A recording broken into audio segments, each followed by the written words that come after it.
will soon be outnumbered by Muslim migrants in the city of Birmingham. One America's Pearson Sharp explains how the reversal in population has also brought with it a wave of violent crime. This is Birmingham in the 1960s, a quaint little city in central England full of farmland, churches, and a bustling city center that enjoyed a very low crime rate and picturesque historic streets. Flash forward a few decades.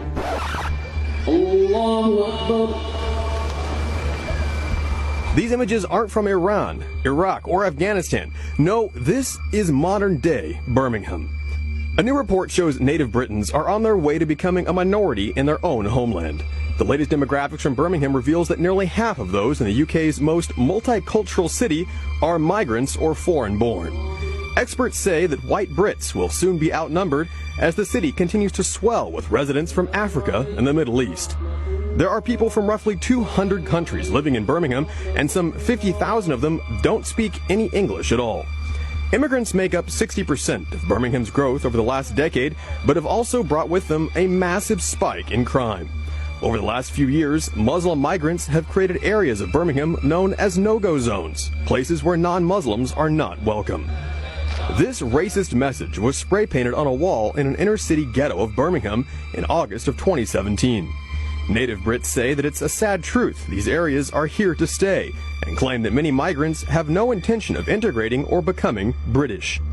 Government officials say that similar graffiti has appeared in other areas in recent years, condemning the hateful vandalism, but taking no action against it. A recent government survey found that white residents in Birmingham feared for their safety and said parts of the city were now off limits. In fact, the city has become the so-called capital of jihadism in England.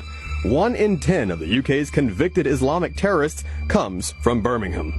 The neighborhood of Sparkbrook is more than 70% Muslim and has become a byword for radical Islamism in England.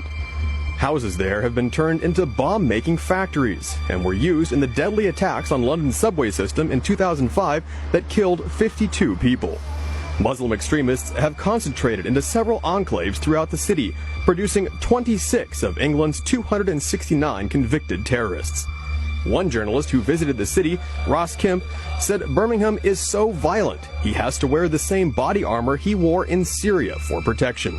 We want to end Islamic immigration, stop building mosques and madrasas, stop the funding coming in from Saudi Arabia, only for a limited time. When Islam has sorted itself out in this country and across Europe, when it's reformed to fit in with Western democracy and freedom, when that's happened, then start building mosques again, but you're just adding to a problem. Yet despite extensive evidence, Birmingham's government is turning a blind eye to the problem, instead calling the city a symbol of multiculturalism.